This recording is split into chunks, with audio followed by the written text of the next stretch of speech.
The shikra is a little killer. It is a bird of prey which is only as big as a pigeon. The female birds are slightly larger in size. They are gray on their upper parts, while the underparts are white, with fine reddish-brown bars on it.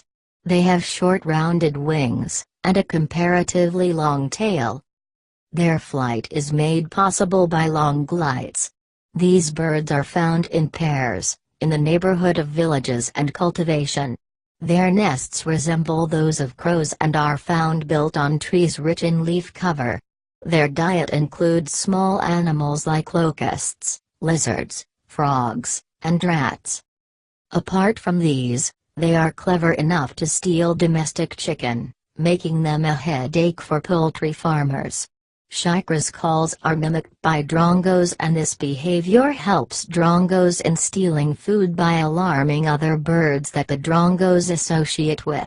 The shikra is found in all parts of India, and is also called the little banded goshawk. Thanks for watching this video.